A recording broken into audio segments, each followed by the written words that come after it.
And now, Detailing Success and PNS Double Black present the Renny Doyle Podcast, a podcast for blue-collar entrepreneurs.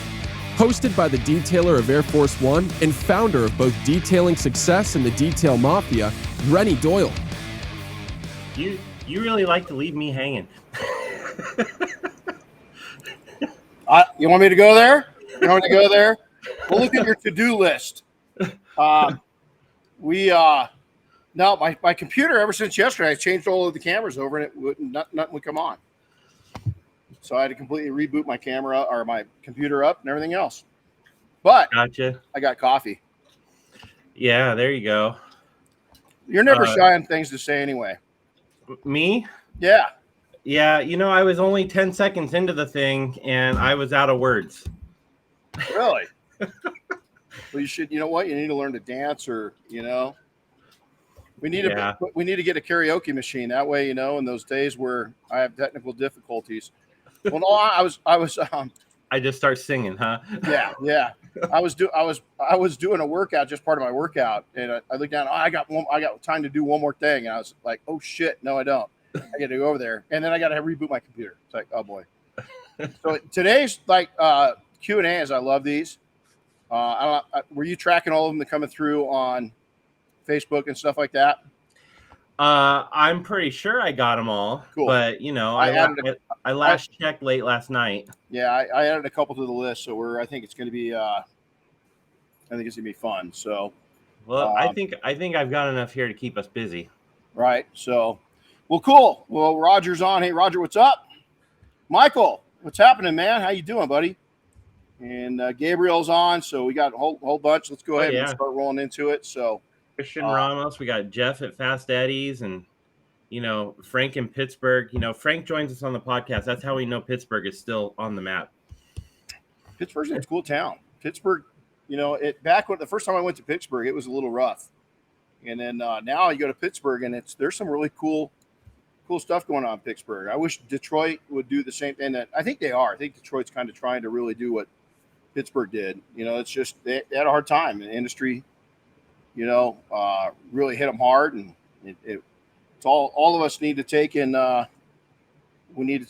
revive ourselves every once in a while. So yeah, let's jump in. We had a great week last week. We were in Chicago, and man, I'll tell you, among all the influencers were great. All the people there were great. The attendees is what got me going, because that's what makes the world go around, and to see so many.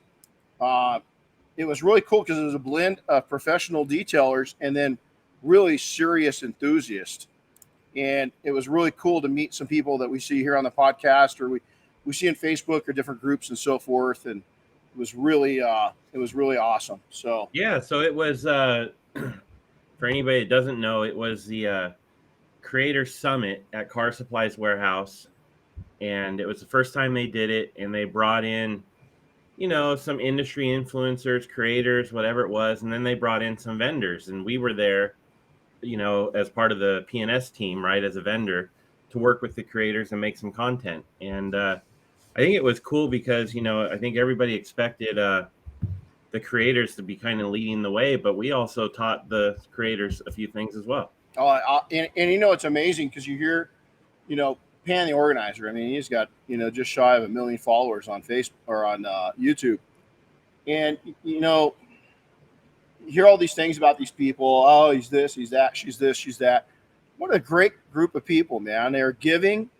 They were giving of their time. They were giving of their experiences. They were down to earth.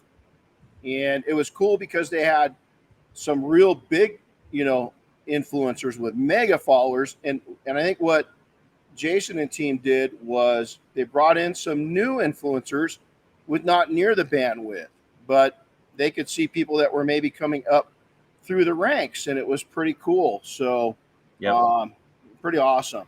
Yeah, pretty awesome. So but you know what, Roger, I should have worn my hat, man. I still wear my hat all the time. It's one of my favorite hats.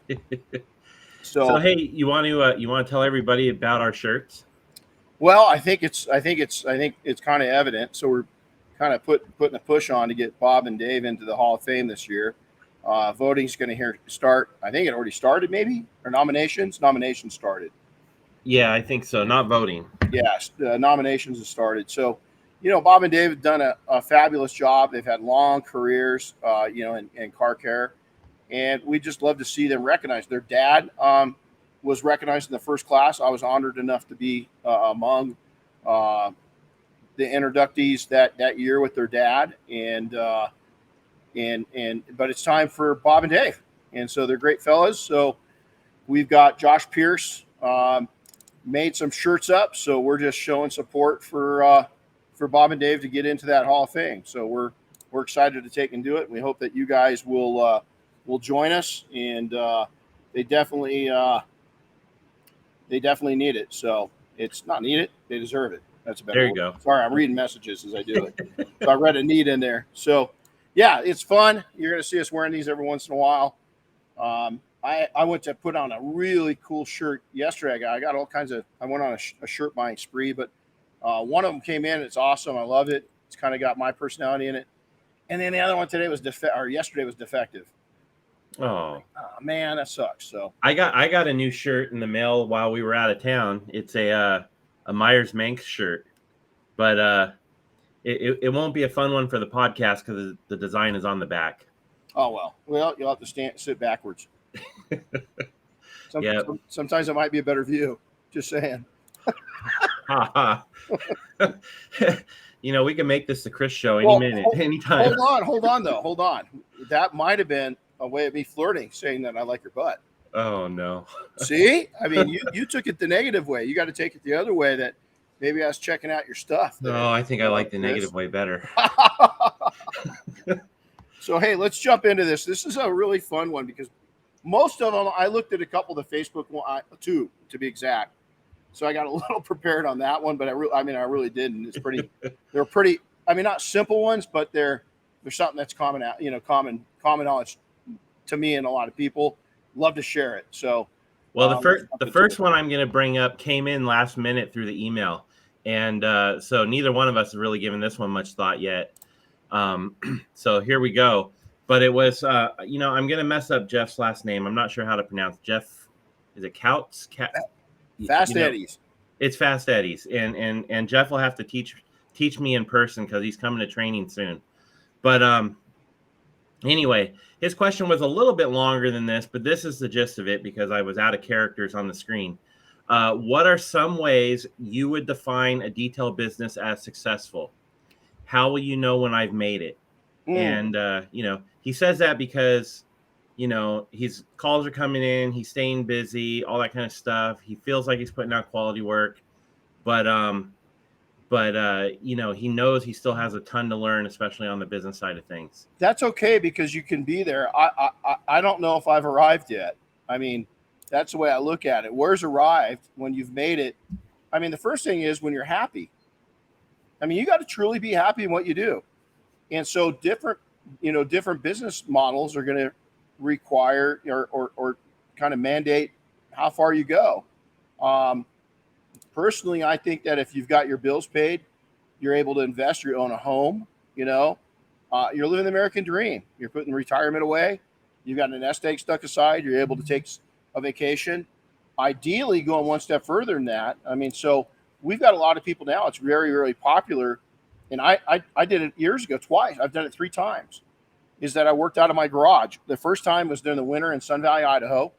I snuck in. I didn't have permission, but I kept it real on the low. I didn't do a lot of volume. My Jack Hemingway, Ernest Hemingway's son, was my neighbor. He loved it because I'd go over to keep him quiet because he was kind of the squeaky wheel in the neighborhood. We didn't have a normal neighborhood. So our property, we had a couple of acres, so it was kind of set aside. But some of my neighbors knew it and they loved it because they knew I was just getting a start and I was going after what I love to do. I wasn't doing what I did before. I was happy. And so I think that, Jeff, if you take in, it comes in chapters. It's like reading a book, man. I can tell you, I'm on my second read of a book that Chris got me. And each chapter just keeps putting a smile on my face. It just, I don't know if they're better, but when you link the chapters together, it's just a really good spot. And so I think that a lot of people, my idea, and I think going back, knowing what I know now, is that I wanted to change. Detailing was really tough to make it in back in the 80s and 90s. And you could squeak out a living, but it was tough. And it's not like now. So when I came back into it, 97, 98, is I really wanted to take and change the opinion, not of detailing, just in detailing of my market. I had no eyes on the national scene. It didn't take long though. Within the first year, I did, because I got tied in with Shell Oil, Shell Aviation, and all of a sudden was thrust onto a much bigger scene. But my biggest thing is I wanted to take and develop a very a spa. Back then it was brand new. I wanted to do an auto spa where we offered many services in the spa, the automotive spa. I wanted to take and create a solid income where I could own my home, which I did at that time. I wanted to take and create an environment where I could keep, we had three of our four kids were born in by that time. Our idea was maybe to keep Diane just working part-time, which we did. We wanted to buy a shop, which we were able to do. So I wanted the baseline of just being a happy dude and a happy family. And honestly, I look back, and when I got on the national scene, I got stars in my eyes, and I saw, wow, there's a lot of opportunity. Detailing's just not. We've done a great job of making it understood at the next tier of consumer, and we're making profits that are unheard of. I can do this all over the place, and that really, really hunked up my lifestyle for a while because I grew too fast. Looking back, it wasn't quite scalable at that time. I didn't have enough control mechanisms. I didn't have enough people to help me with it, so I had a lot of pressure on myself. Didn't have enough finances sitting in the background to back it all up, and so with that, I kind of created a mess for myself. It was successful, but with all honesty, it was too much, and so I did slow it down. And then it just took off again on its own. When we started the training thing, that was part of it. We had the spa going. We're going to do some training. We had, again, no idea of how that was going to take off, but and then it took off, and it just kept growing and growing and growing. And then probably it took about 3-4 years. 08 happened, the big crash. So that was kind of a setback because I just sold the shops off, all but one. And so I was hustling to get the shop operating good. I was hustling to get the training operating solid. So for about another 3-4 years, I really got back into the groove of just working my ass off. And by 2012, 11 was the last year I was busted. It was ugly, man. I overworked. And so long story short is that you got to watch what you wish for. You've got to design it with an idea in mind. And, talk to people, because bigger is not always better. In the case of detailing, I mean, there's people out there making it happen, but, I won't mention his name, but I was looking at somebody in earlier this year, that's really got a good thing going. And I look at him and I remember back 17 years ago when I was that age and had a really good thing going. And I can see extreme burnout in his soul. And he can't see it yet. I think he can feel it. I don't think the people around him, they don't know. And so I tried to say something that was kind of shut down nicely. I said something nicely, and it was shut down nicely because they look at opportunity. But that person's going to have to come to that reality on his own. And unfortunately, some people, it takes a real big toll on you. And I just hope that doesn't happen. So, you mentioned it a little bit ago. You talked about baseline, right? And, I think a real simple way to look at it is, set a goal, and what's your goal, and if you achieve it, I would imagine that's when you've made it, on your own terms, right? I mean, comparing ourselves to others is where things get, can get interesting. So,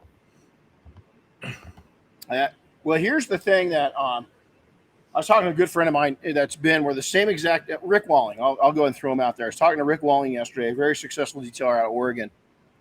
we're the same exact age. We're just hours apart in age. We've got a lot of similarities in our business, starting out back in the 80s. I left it for a while. Rick didn't. He just stayed at it. But, he set himself up for success as being in his 50s. He's really into motocross. Still rides hard, races. He's looking at a really big race this fall. Matter of fact, he might miss SEMA because of it. And I was like, dude, I'd go to the race. Matter of fact, if you need a pit crew, I'll go, because it's such a great opportunity. But he set himself up looking back. But both of us said, had we been in this generation coming up through detailing now, we should be 10 years ahead. We should be able to do what we're both doing right now at 47, not 57. And it takes careful planning. But here's the other thing both of us admitted. We could still be where we're both at. We're just at different spots. That's all it is. It's just I went one direction, I turned right, he turned left, and we ended up at the same stop sign. So both of us agreed, though, we could have taken and relaxed more and done our passions more and still been where we're at. We still could have. It was a misconception in our minds and a fear that, if we didn't push it this hard, it wouldn't happen. Now knowing what we do is when, Jeff, when you get to that area, how much more do you want? How much more do you want to give up? Every time that you grow your business, if you're in a good spot and you've got money in the bank, you got a year's worth of wages in the bank, you've got your house is in a good situation. Maybe you bought an investment property. Maybe you bought your shop. How much more do you want? How much more work do you want, or how much more life do you want? That's what, and I'm going to tell you right now, Rick and I think that when you chase life a little more, I think success becomes a little easier. And it's hard because I don't want to get. I mean, there's people, you're going to have a decade into this thing of busting your ass. Simple as that. You're going to have to work hard, but it doesn't mean you can't have a life and you shouldn't have a life. You should. You got to know when to put that business on a dimmer switch. You need to know when it's bright. But if you go bright, full on all the time, you know what happens with light bulbs when they're on 24/7, at least old-fashioned ones, they burn out. They burn out. They wear out. They're dead. They're no use. We take them out. We throw them away. And it's the same light. You don't want your light to burn out. You don't want that to happen to you. And so, talking to people that came up through the caveman era of our industry of blue collar, is you guys don't have it easier. It's different. It's louder. There's all kinds of things going on, but there's some definite benefits. And basically the biggest benefit is tribal knowledge, man. There's a lot of people out there talking, and I see a lot of people that call themselves successful, but they're out there, in the forums, either hating or ragging or bagging or whatever it is. Man, I just can't see, my happy mind can't be occupied with that. I can't see it. And so I got to ask myself, is that person truly successful? Because peace of mind and a satisfied mind, to me, is as important as the money. Yep. Very cool. I'd love to get, you know what? It'd be cool to have that conversation with Michael. Is at some point we're going to bring him on. Make a note, Chris, before we move, as I'm answering the next question, to bring Michael on and talk about that. When do you know when you've arrived? How do you know that you've made it? Because that dude just, when he speaks, it's an old E.F. Hutton commercial. Most of you won't remember it, but when E.F. Hutton talks, people listen. Michael starts talking, and my ears grow by 25%. And believe it or not, I shut up. I'm not real good at shutting up, but I do know when to. I know when to shut up. I know when not to talk. Last week, I didn't talk a lot. Last week, I listened a lot. Well, it would be it's a good topic for an entire podcast for sure. It is. And I think bringing him on is oh, look at, he responded. Defined differently for everyone. And it will change over time. Bam. What did I just say? It's going to change. Mine's completely different now. My kids are grown, right? And we're still, believe it or not, I've got a kid all of a sudden, Juan, her boyfriend's kind of interested in starting to learning about the industry and detailing, and maybe looking at starting a shop up down the hill or something like that. I was like, whoa, where'd this come from? But all of a sudden we have a little bit of a pivot, and it's pretty cool. So hope that helps, Jeff. Very cool. Next one up is from Daniel Lang. says, based on your previous experience, if you were starting a detailing business today from the ground up, how would you do it, and what pitfalls would you watch out for? Pitfall. Well, I'd stay off. The only thing I'd go on to social media for is market myself. I'd go to events. I would get trained and educated. Education is the biggest change that we've seen in this. And I'm not pushing ours. You can go to free educations. There's a lot of manufacturers. I mean, we put on. I put on a coffee coatings and profits thing. It's free. It's usually like $20, but you get it back in merchandise depending on where I'm doing it. Education doesn't have to cost. You just have to invest the time. I would look at my realities. Where am I at? How much money do I have stocked away, put away? If this is mine was a side hustle on 2 different times, where it wasn't a main hustle, but it was a side hustle. Well, the first time was just a way for a kid to make money and learn how to fly, And so I would take and keep right now. I'll tell you, wash clays and coats, anywhere from $200 to $600, depending on your market. I would take and get connected. I would go where people of influence hang out in town, whether that's the chamber or the Rotary. I would go where no other detailer goes. If there's no detailer there, that's what I did. Is Chamber of Commerce is a great asset. I would look the part. I would smell the part. I wouldn't roll in. I've had nice vehicles over the years, and when I still own shops, I didn't drive some of those vehicles out to customers. But there's a funny story with Arnold Schwarzenegger and how he did get him as a customer finally. And I did drive something cool out to his place, and that's what got his attention. But I wouldn't roll big. A lot of detailers want to roll like their customers. And some of these people don't want us rolling like them. They want us to look professional, neat. I was over with my dad lives in Vegas. He's moving to Santa Fe, New Mexico. I was over there. I was picking up a card. We went over and helped him with some stuff that he needed help with. And then he ended up giving a card to our daughter when we were there. We had AAA come out to check the battery out. Man, I'll tell you what, the van rolled up. I'm used to vans. I've built vans in our companies, right? All of our shops. Van rolls up super clean, strobes on it. Little tiny van, just a little Ford van, right? Had strobes on it. Guy gets out, impeccable uniform, impeccable. Greets me, shakes my hand, looks me in the eye, says, "Okay, we got a battery problem. Give me 10 minutes, and I'll have a complete analysis." Comes over, he's got a pad, goes through what it's going to be. Battery's dead, shows me the test results, how much it is to put a new battery in, what my options are. 15 minutes, so he's out of there. Shakes my hand, very professional. That's the kind of connection you want to be. I would keep things as simple as you could and do a reality check on your inventory. Okay, what's my finances look like? Okay, honestly, what's my finances look like? B, what is my knowledge base? Everybody thinks it's the detailing side of it's easy. Polishing a car is easy.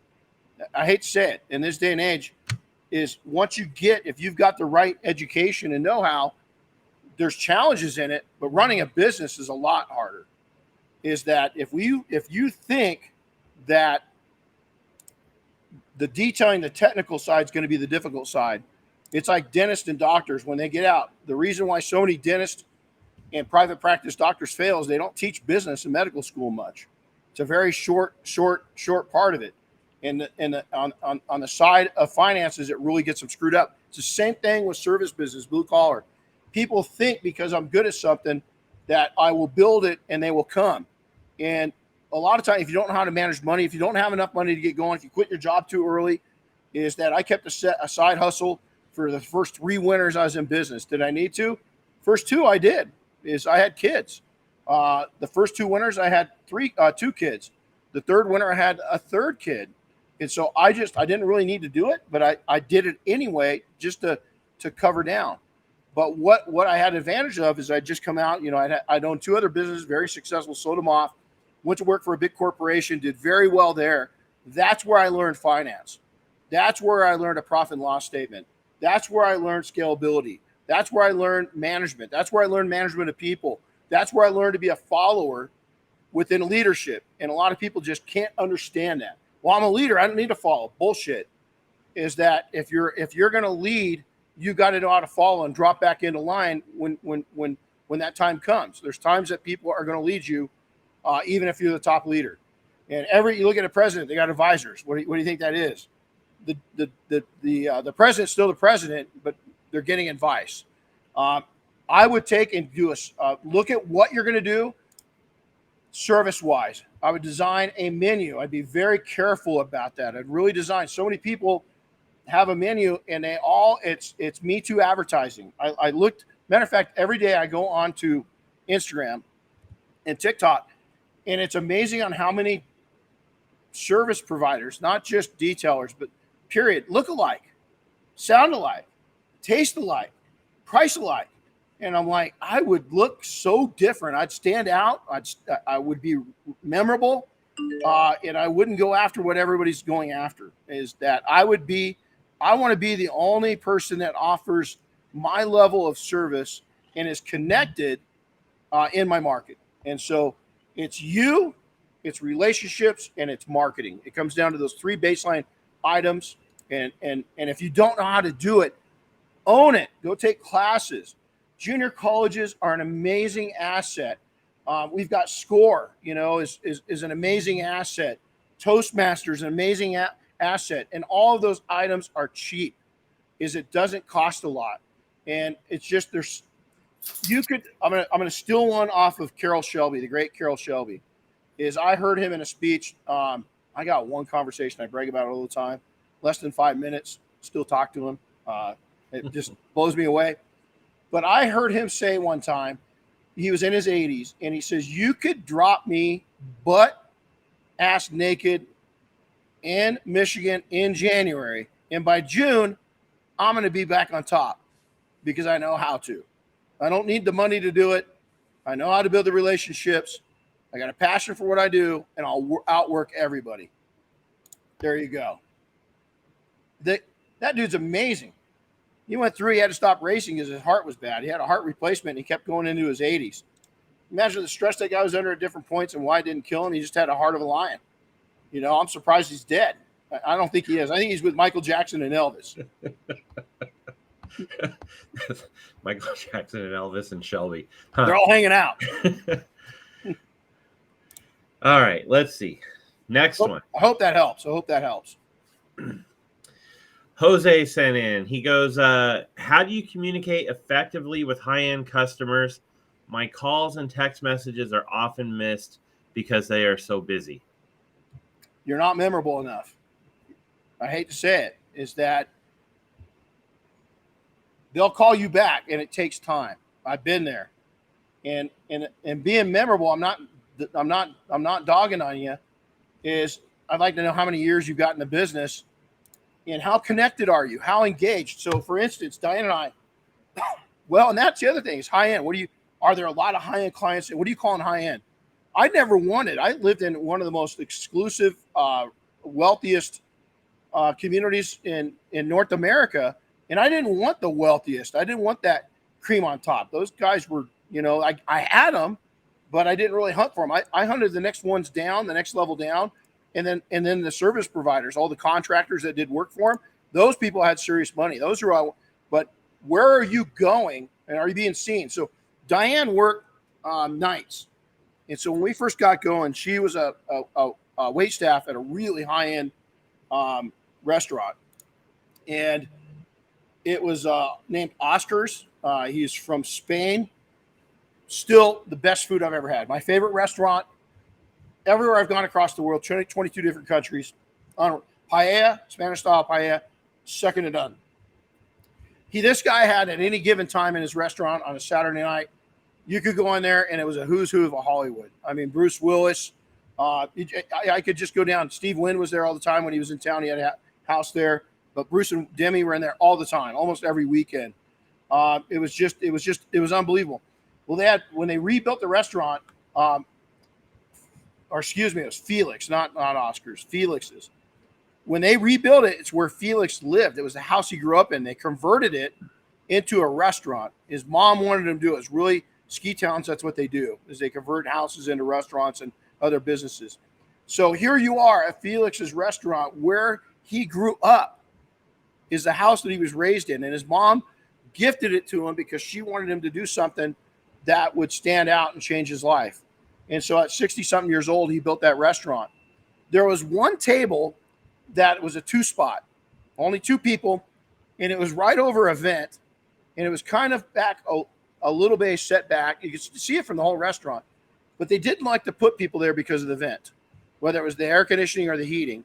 They could turn it down, but then that area would get cold or hot. And so Diane and I made a deal with them, and we said, listen, we want to come in every Saturday night at 7 o'clock. We're going to buy a bottle of wine. We're going to buy an hors d'oeuvre, and we're going to have dessert because that's all we could afford. This place was pretty expensive. And we were where our customers were. And we didn't have to introduce, because I remember one time Bruce Willis was really, he's not quiet. He wasn't a quiet guy, or isn't a quiet guy. Is that we're sitting there, and all of a sudden he goes, hey, Renny, come here. And he calls me over there, and he introduces me to one of his friends that just bought a place there. And 2 weeks later, I'm working on that guy's collection. He had a killer collection. Willis had a killer collection. What I'm saying here is put yourself where that high-end client is. If the golfing is big in your area, figure out how to build a relationship with that country club and be seen there. Be top of mind where you're constantly there. Also be an asset to where you're educating them. Don't just be a service provider. Is that you want to provide them. We used to say entertain them and educate them. And so what we would do is we would explain what we did to their car. We also kept our standards. We were never cocky. We were very professional, but we were very proud of what we did, and we didn't allow to be pushed down, meaning that our prices weren't cheap. I would rather do something else than offer a cheap price. I've got to meet the demand of what it does to cost. My cost of business got to be covered. My burn rate's got to be covered. But you've got to put yourself where those customers are. And somehow I searched, man, if you go back through the last 20 years of dressing different. And I mean, I was on there as a dad for many years, and I wasn't even buying my clothes. I was so busy just working. Diane would come home and I just wear whatever it was. And then one day I looked at a picture and I was like, I would never wear that. Why am I wearing that in that picture? And I look back at the last 20 pictures. I'd never wear any of that. What had happened is I wasn't me.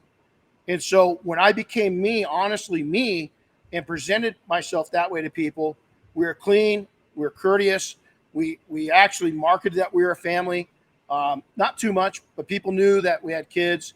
We didn't put our kids out there. Our kids didn't like that, matter of fact. Still don't. But we knew. People knew we had dogs. People knew our history was search and rescue. It still happens to today. And so you've got to turn yourself into somebody that's memorable and make yourself valuable. They will pick up that phone when you're valuable. There was a time where in my career, as we had another business aside from another industry, and I could call. I had a long list of customers, Hollywood celebrity names. I could call them on their cell phone and ask them a question, and they'd pick up. Why? Because I'd brought value to their life, and I was memorable. And you look at me. I'm nothing special. I'm less than special, far less than average. I married way up, thank goodness. Suckered into that when I was young. But the thing that I did is I care about people. I was always courteous. I never sold anything I didn't believe in. I did a few times and I hated it. I still regret it to this day. And I just connected with people on a very natural, mutual beneficial wavelength, meaning that I wanted my services to be of value to them, but I had to get the price I needed to allow myself to live the lifestyle I wish to live. And so we didn't get beat down with that. So again, I don't know how long you're into this, but make yourself memorable. And it's going to take seat time. Yep. And beyond, making yourself memorable is certainly the right way to go. You want to keep that dialogue with those clients, but if they are so successful that they have a assistant or a hitman helping them out, maybe you need to build a relationship with that person to get in front of them. Absolutely. And it's, we had for Steve Wynn is we had, I won't say his name. We had his main contact had become a good friend. And we talked to Steve Wynn once out of every 25 services. We had him as a customer on both of our companies. And so we didn't really talk to him, but we talked to his assistant all the time. So if you are in one of those markets that got that, that's, as Chris just hit that, is you want to build a relationship, because if you build trust up with that person or the wife, so if you've got a busy entrepreneur, or the husband, if you've got a really busy entrepreneur and the wife or husband is kind of managing things, make sure to build a good relationship with them.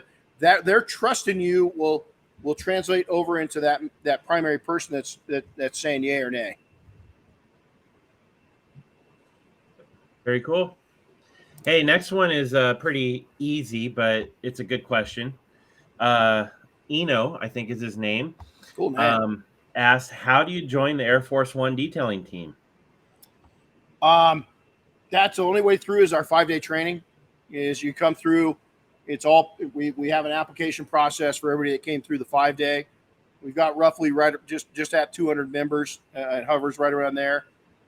So it comes out of our think tank. Once we get through training, I mean, there's a lot of detail in education and how to and this and that, but mainly it's how to run a business. And so we have an application process for those individuals. And then some of the we have our guest up this year's 20 years, so we're having a big gala party. So we're inviting some special VIPs from within the industry, and that's how you get there. That's the only way. We're the gatekeeper on that. Yeah, the members of the Air Force One detailing team are selected from members of our network group, the Detail Mafia, and members that want to join the team have to apply. That's actually something we've started doing, to where they apply, and the advisory board that we have runs through the applications and helps make those selections. But members, people that are members of the Detail Mafia, they first had to attend the 5-day training through Detailing Success. Every member of the Detail Mafia has the same baseline education that way. It makes it to where we're vetted, is that we know who it is, and then the application process, just making sure their heart's in the right spot, that they're participating, that they're not drama developers, that they're a team player, that they're not one. We had one guy one time show up, great guy, but he basically brought his own camera crew. Just told us, hey, just set me off to the side. I'll see you on Friday. We're like, yeah, no. So it's a volunteer program. Believe it or not, Diane and I, the last couple of years, we've been able to not write a big check for it. We've been able to break even. This year's going to be a tough one. We'll see what happens. So it's pride out of anything. We don't just do Air Force One. This year, what is it, 7 or 8 planes total that we're working on. Some of it's preservation, where we're just cleaning it and putting preservers on it. Other ones are a lot. We've got years, probably a decade. I mean, Air Force One, we're finally getting the leading edges done, because they were really beat up. The metal and the paint was so bad. It took us this many years to get it to its maximum potential. So now there was a test spot I did 20 years ago, almost 21 years ago now, that we finally got on the leading edges. So that, it's a process. We're going to be there well after I'm gone, still not just preserving these aircraft, but fine tuning them. So it's pretty cool. Somebody asked about boat detailing. We're actually looking at that. We got a partner in our group. So we'll bring more details to that. We're actually looking at the aircraft detailing side of it too. So we'll be putting more information out about boats and aircraft later this year or maybe next year. Yeah. Hey, Josh, regarding boats though, I know it's not training, but the IDA does have certifications now. Those are written tests for both boats and also they just added motorcycles. So, but it's definitely not hands-on training, so that would be different. Yeah. So cool. Next one. Oops. Get that to stay up here. There we go. Nathan Garrett asks, how often do you stop and listen to your body while detailing? Oh, Nathan, what's up? All the time, nonstop. Matter of fact, I've been an athlete my entire life, one way or the other. And I always tell people now, at my age, I'm thick and fit, and I like it because I love food. But I still like to work out. It's all getting creative motions. So when we're teaching people all the way from our youngest students, 18, 19 years old, all the way up, we've had students come at 70, 71 years old, and they, believe it or not, kill it. But we teach very very body safe techniques to not. Your first thing is going to go is your shoulders. You're going to wipe your shoulders out, and your back, probably both those at the same time. And so, it's keeping fluid. It's making sure that you're not bent over and all decrepit. The other thing, a lot of people, is your body wearing out is exposure to chemicals. If it's on you, it's in you. And so, it's also is getting enough sleep. A lot of people, entrepreneurs, I'm grinding 24/7 bullshit. Even now, you go into special forces teams or you go into pilots, is that their requirement for sleep. Sometimes they can't because they're all gunned up. But the requirements for sleep has changed a lot. We've realized that we as humans, they're superhumans, which 99.9% of us aren't, that can survive, not thrive, survive off of 4 or 5 hours sleep. I'm full of energy today. I got probably about 4.5, 5 hours last night. I'm fine, but I can't do that all the time. My body requires a good 7.5, 8 hours of sleep, probably 4 or 5 days a week if I'm listening to my body. Also, mind rest is that you don't want to take and be constantly, if you're constantly on, it's just like a jet airplane. If it's constantly in afterburner mode, you're just going to you're going to burn the exhaust right off the back end of it. You're going to break everything. You're going to wear down. You're going to run out of fuel really quick. You might be in a spot where the refuelers can't reach you. It's the same in business. And so you've got to look at burnout. You've got to look at all these things. But that's a really good question is, how do you listen to your body? Is, believe it or not, by not overworking. And then also now, I'm telling you, I mentioned earlier that question. What do I do to start a new business?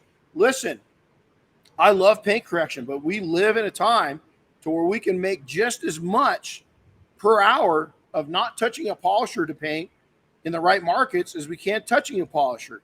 And the customers are just as happy. We can provide an amazing service. And yeah, the cars aren't, most people don't know, take a line from Mike Phillips. They don't know a swirl from a squirrel. Is that, so if you live in a market where people just want shiny protected paint, is that I'm going to give that to them. I'll constantly be able to deliver, high class, high level paint correction, but there's a cost to that, mentally, physically, financially, everything else. And so, that's a great question. So check your body all the time. And it's a 360-degree check. Are you eating right? So many blue collar entrepreneurs eat like shit. Is they don't feed themselves right. They eat junk on the road, or they don't eat at all. Which sometimes I did a 24-hour fast yesterday. It's okay, but you got to feed your body too, and you got to feed your mind, and you got to rest your body and mind. Oh, speaking of feeding my body, that trip to Chicago cost me 5 pounds. Really? Yes. We had some good food, man. There were no. Yeah, we did. Yeah, it's the Bays. What a great event. I mean, it was just over the top, and I can't. It wasn't their first one. It looked like they did this 10 times. It wasn't a good first one. It was a good one. Period. Got a couple of questions from some Detail Mafia members. Tony, I think it's Mazel, if I remember right, how you pronounce it. Anyway, my interior detailing customers get sticker shock at around $300. How do I explain maximum potential and convey the value of a $300 plus interior detail? Is I would take and work off technology. So good before and afters, both video and still photos. I would also talk about the science of it, and I wouldn't talk down my competition, but I would greatly say, most of my competition, most of the because Tony's in northern Los Angeles County, is I would take and say, a lot of people soak the car, saturate the car. They don't neutralize the chemicals. And so the car is going to stay, it's going to get dirtier faster. And so a lot of the chemicals they use are going to eat at the fabric of the fabric itself or the foam. A lot of times what they're using on leather is totally inappropriate. It's going to, long-term, you're not going to see it immediately, but long-term damage on leather is going to be consistent. Carpets, they're going to start breaking down the glue. Once they start doing that, there's going to be an odor in the car that we simply can't get rid of. And so you've got to determine, Mr. Customer, Mrs. Customer, what's more important for you, price or quality? And if it's price, send them the shittiest competitor you've got, and let that competitor fill up their schedule with crap work, and you keep taking the stuff that makes money. Is you can only do is, and again, your biggest thing is drafting in from other areas. Is that people start seeing your work, your before and afters, and then also looking, the customers that if their cars get that bad, are they going to let it get that bad? And is that your ideal client? Is maybe start hitting up the people, look for the customers that lease cars. Maybe look at the customers that don't have school-aged kids. It's and then definitely, we've seen, our own daughter does a pretty good job. She's 19. Her car's not too bad, but it's definitely, yeah. I've never had a car look like that, but she doesn't do too bad. She doesn't do too bad. But, it's all how you're targeting. And again, I'll go back to a statement made earlier. Who are you? Who's in your circle? So what circles are you in? Is you might not be in your customer circle, but if they like you, they're going to bring you into that circle. And so that upper end customer, and it might be a contractor. We did really good with contractors. We did really good with all the different trades. We also did really well with landscape contractors, and we did really well with high-end maid services, housekeeping services. And so those people gave us a lot of exposure to their clientele, and it just kept growing. So, if you're getting constant calls from Trasher Cars, look at your advertising. What's your message about it you say? Maybe tighten up your message, maybe tighten up your website a little bit, and kind of start trying to weed out those people that are a little more price sensitive. I always just told people is I look at it and I'd show them the full menu, and if they came back at that, wow, it's pretty high, I'd say straight out, what's the most important element? Is it price or quality? And if they, I'd end it like this a lot of times because you can't have both. And if you do, it's just a short term. I'm a family. I've got family. We invest back in our community. We support a lot of community events. And so, anybody that's doing it is giveaway. They're not giving anything to the community. Now, a lot of people don't care. And so it's seat time. It's keeping with the message, and is your market ripe for it?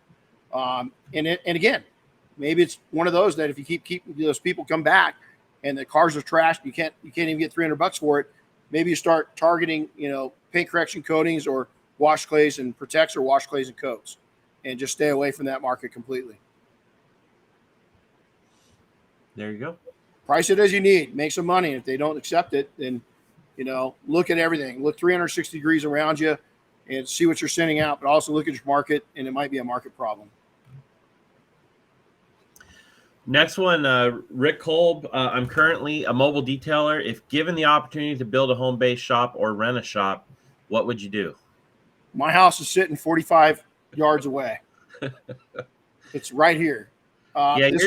Your home-based shop is a little different than most. Yeah, well, it is, but it's sitting right here. I'll tell you a story. Is that A, can you do it legally? That's the first thing you ask yourself. B, what's your clientele? What's the message you're going to send? So I'll tell you a story. Our youngest daughter, Darren's 19 now. When she was 4, we had two localized shops. One was about 2 hours away from where we lived, and it was kind of a sub shop, right? And then we had our primary shop there. So I decided to work out of. We had 2 garages. We had a main garage, and then we built a secondary garage in the backyard when we built the house. I decided to take a whole year and just work out of that shop, doing all of my high-end customers. And we'd bring them there. I was really concerned. We had a nice house, decent house. It looked professional. We got it to where everything looked great. But I was concerned that the customers wouldn't dig it. At the end of that year, I started going back to the shop when she went to school.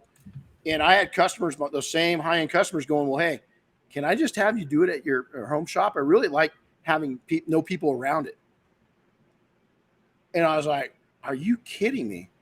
And so until we sold that shop, I did a lot of my personal high-end stuff that people that paid just for me to work on it, I did at my home shop. And it was legal. It was above board. I had to do some serious selling to get it there. We couldn't use water. so to say, to wash it. So what I did is I utilized a wash bay that was about a mile away from our property, and then would come back and finish it up with a no rinse. So I get the wheels, the tires, undercarriage, engine, all that done if I was doing it at a remote location, then drive it back over. My insurance covered me. That's the other thing to ask, is your insurance going to cover you on transporting or driving people's vehicles, and what the distance is and how much it's going to cost you. So I would say absolutely. I think it's a trend. We've got a lot of people doing that now. We've got people in our group that's done that legally and successfully. I love it because you're not investing in somebody else's. If you could buy a shop, it's even better. Rick, I was talking about Rick Walling up in Oregon. You know, he owns his home in town, and then he bought a commercial building.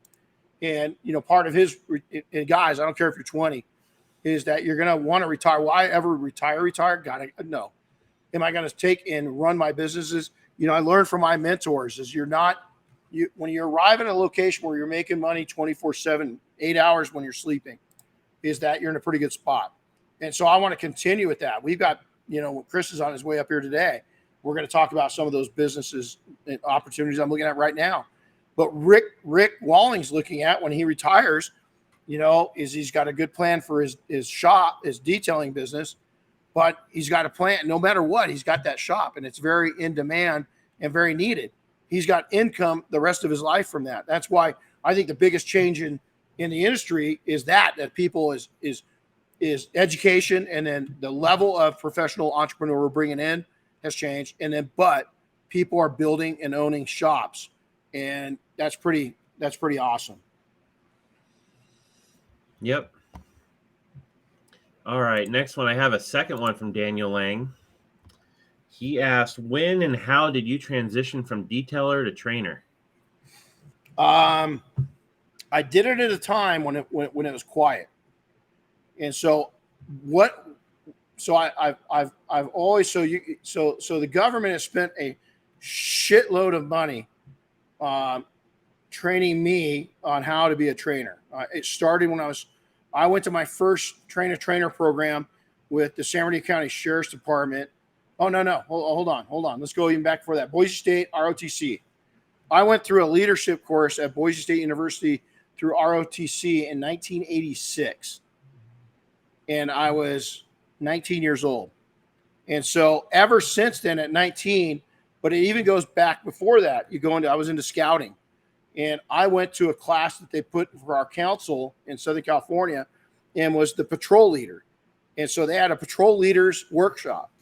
And so my ability to lead and train is through education, is getting it. Not everybody's a good trainer. It's a lot harder than what people think. So in the detailing industry, 2005, I had somebody contact me. We had set up our own certification program at our shops. We had 6 shops, and 3 of them I directly owned. The other 3, believe it or not, were franchise operations or license operations back in the day. And so we developed this whole big handbook. We trained them. We certified ourselves. Why? Because I wanted to stand out as a international, because we'd done some international work at that time, recognized, trained, and certified detailer, our staff. So we had 3 classifications. And to become a master, we only had 3 masters in all of our shop. It was serious. We put this on ourselves. There was no other one. We developed it ourselves. It took 3 to 4 years to become a master at our shops. And what that meant was that you could work independently in our shops, and we're a problem solver. I didn't have to take and babysit you. And that's why there are so few that did it. So flash forward, the forums come around 04, somewhere right in there, 05. Matt Williams, our first private student. I've been doing classes, open garages, storefront stuff for manufacturers. I've been training at that time, going back to 99, 2000. I was speaking on behalf of Aeroshell, Shell Oil Corporation. I was training. We wrote the book on aircraft detailing. I still have the little book. It's the Air Care Guide, called the Air Care Guide. They still hand it out all these years later. If you want to see me with hair, there's a picture in there of me with hair. And so it goes all the way back to that. So I was priming myself as a kid, but just didn't know it, is that I was priming myself to learn how to teach. And so in 05, when we had Matt Williams come in, is that Marysville, Ohio, I still remember, and just a great kid. He was just out of college. He was dating this really hot chick. That hot chick ended up being his wife. They have kids. They have houses. They have different businesses. They got rental properties. It's been cool to watch Matt Williams grow as a human. And it just kind of blossomed from there. So we started doing private trainings. Then it evolves. Our training next month will be completely different than the one here.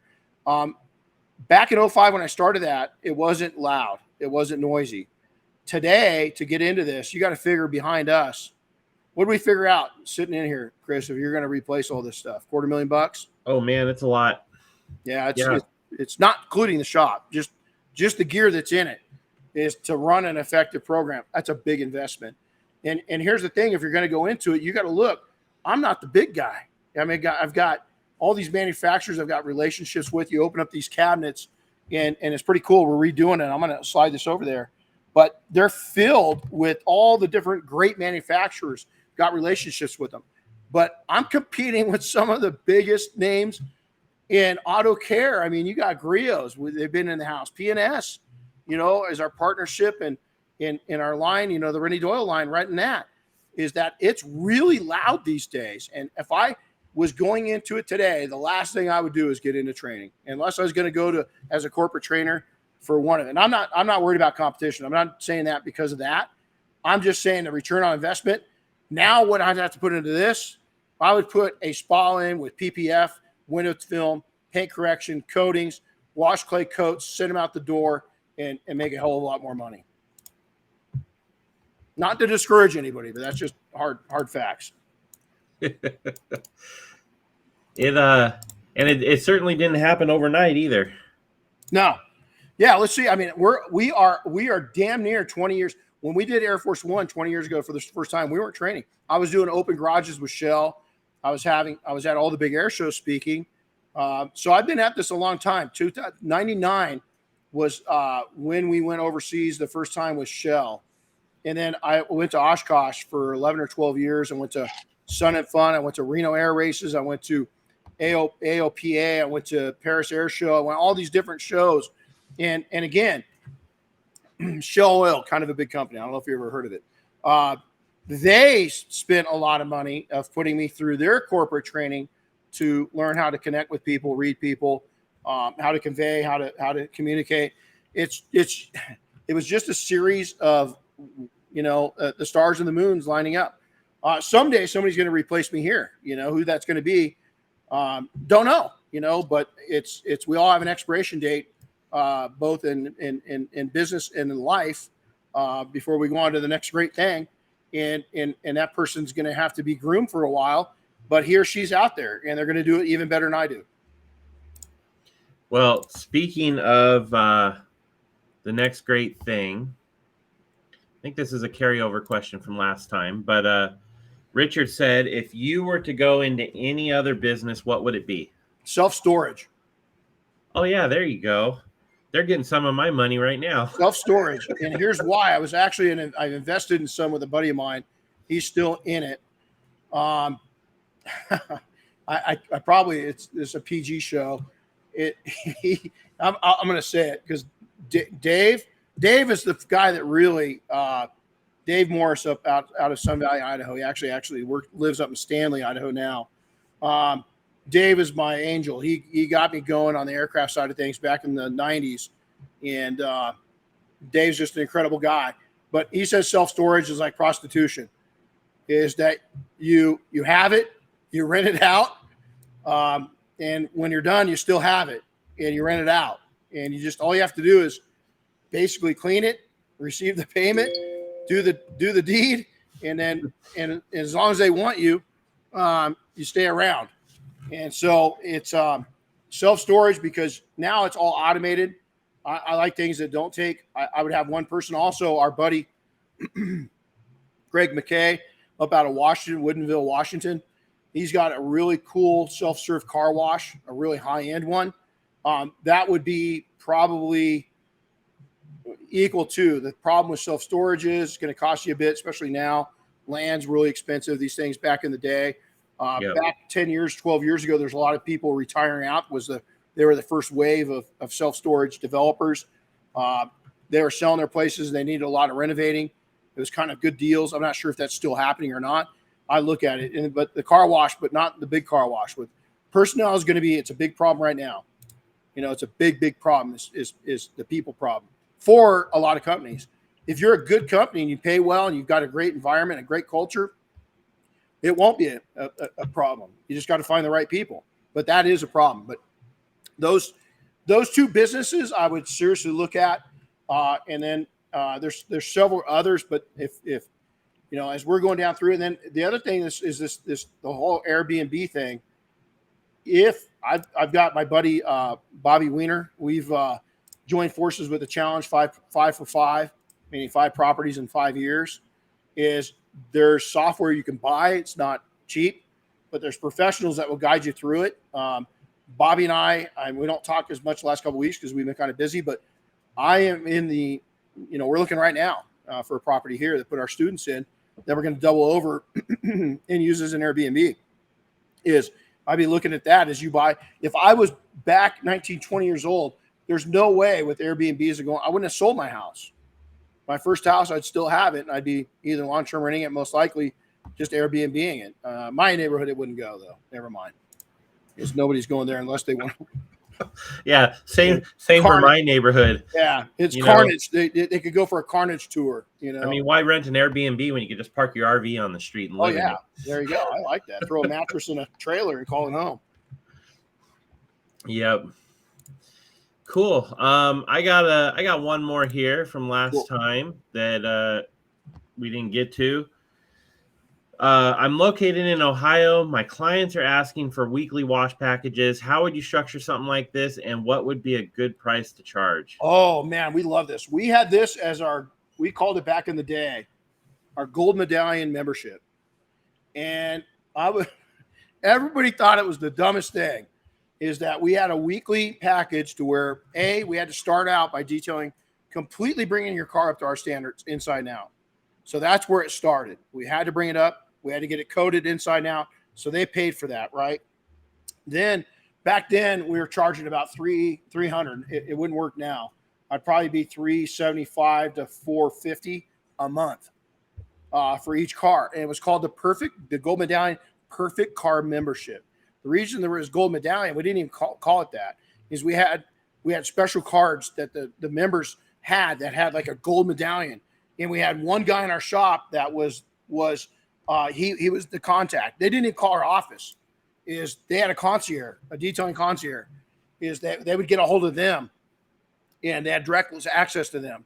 They had a little Gold Medallion sticker on their car that showed that they're members. So if they're at the country club that we serviced, or they're at another facility, we knew it was their car, and really what it was was kind of like having an iPhone, because you look over, ooh, what iPhone do you have? I got the 13, I got the 14. It wasn't for 2 years. I couldn't sell it. And then one of my main mentors is, oh God, this guy was brilliant. He goes, Renny, you're not charging enough. He says, the other thing is, I didn't even know about your offering that. I've got 7 cars. How much is it going to cost me for all 7? And I said, well, I don't know, man. I'll have to do the numbers. He goes, you don't have a price? And I said, I do. But with 7 cars, he goes, I don't want a discount. I want it good. And that set a wave off. We had all 25 spots sold out within 6 months. I've been trying it took one right person to spread the word. He was connected though. He was involved in everything in the community. It was again, remember what I talked about in an early conversation is he was part of the local chamber. He did everything. They had a real elite skeleton club, all this shit up there that, the special handshake, stuff that, I mean, I couldn't get invited to where this guy went daily, but I got invited daily because he bragged about us as I was on top of mind. And I'll tell you, that ran the whole time we owned that shop, and it was killer. You've got to charge enough. You got to touch that vehicle every single week. And every time, the only thing that wasn't included was spills, odors, road paint, or we had up there mag chloride. And so we had to charge them extra. Mag chloride is what they put on the roads when it gets icy, for those that don't know. So mag chloride removal was extra. But every time we'd touch that car every week, we'd deep clean the leather, we'd steam the carpets, We clean the vents. We would do a light polish and recoat. It was called the Perfect Car Membership because that car looked perfect. And they paid a lot of money. Okay, go back. 300. I think it was it started out at 300 a month. And I think when we're done, it was up to 350 when we sold out. At times 25. Yep. But you got to make sure, you got to make sure that it works in your favor, right? You got to be making what you want to make, right? Your shop rate. And you got to take the travel time into account and all that stuff. Well, and what we did is that price was okay. This is man, I'm glad you said that. Is that price, that $300 a month, was for them bringing it to the shop. Premium mobile service was $100 more a month. Okay. Now we worked in an area that the farthest we had to go was 15, 20 minutes. It wasn't we didn't have bad traffic, and that part of Idaho was, oh my God, there's a herd the herd of elk is in the way and they won't move. It wasn't a big problem. But if you guys want to see where that was, just type in Sun Valley, Idaho. Go check it out. Go type in, if you really want to see something, is Allen and Company event. Google Allen and Company event. You'll freak out. That's where of that event, of who's there over the years. It's pretty crazy. So that membership is really difficult to do. It's not easy. In my estimate, you either need just a handful, maybe 6. I only did it on certain days when we started. Everybody wanted Friday and Saturdays. And so we did Friday and Saturday. Those are the only days we started out with. Because now during the busy season from April 1st until September 1st, we were open 6 days a week. We would rotate our leads. Most of them, they wanted to work as much as they could in the summertime, so most of them were there. But if they did want a weekend off, now the rest of the year, we were shut down. We were closed on Saturdays, Sundays, and Mondays during the slow time. And I paid my guys 40 hours. They loved it. They'd come in Tuesday through Friday, get the week done, clean up the shop, do the work. And it got to the point where we didn't make a lot of money during the wintertime, but I never took out a savings anymore. I paid the guys full time. Wasn't coming out of my pocket. I had a great culture. We didn't lose people. We lost seasonal people, but I hate to say I didn't care, but I didn't care. But our main core people stayed around. Cool. Well, that's probably a pretty good stopping point right there. I wish I could take and come back. There's so many great lots of good comments. Yeah, great comments. And I wish we could really take and share them because there's so many. But thank you all for being here. This is probably my favorite podcast of the month. We got a lot of cool stuff happening, popping up. And the next 60 days next 90 days are just going to be incredible. Is that just absolutely incredible? And some of my best friends will bring you into the loop as soon as we can. We'll give you guys a sneak peek before anybody. How's that? There you go. You and 11,900 of our best friends. And so, but we do appreciate you. As I put a challenge out with a Sunday message, is that go out and make something and try to take and increase your sales every day this week. But go over. You didn't watch my challenge video that I did over on the PNS channel on Instagram. Go watch it and respond to that, because I responded to everybody. I've been checking it a couple times a day to make sure I'm responding to everybody. But go over there and accept that challenge. Is that is discipline's a big one, and I've got I can be a lazy person if I'm not disciplined, but I'm disciplined, so I'm hardly ever lazy. Yesterday I came in, I got a killer workout in. I was on the phone. I had to recharge my phone 3 times. I talked to so many amazing people, so many opportunities. So I'm just calling up to say hi, but it was just yesterday was an incredible day. But when I was done, I walked in. I was working in the shop for about 10 hours, it was an intense day. And so Diane comes in, she wanted to do some stuff. And I'm like, my mind's done. Turning my mind off. I'm going to read. I'm going to study a little bit of stuff that I like to study. And it comes back, watch your body as you're detailing, but watch your mind and keep physically and mentally healthy. So with that, we will see you guys. Next week, we won't be on next week. We're traveling again. No, next week we're here. Next week we are. 2 weeks. The week after. Yeah. Next week I get to go.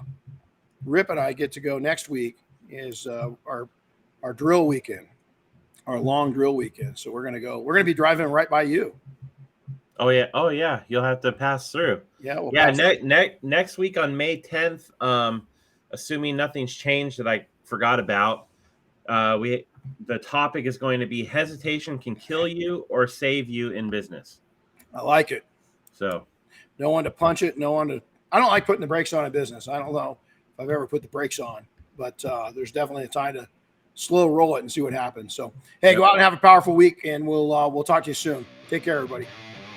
Thanks for listening to the Renny Doyle podcast, brought to you by Detailing Success and PNS Double Black.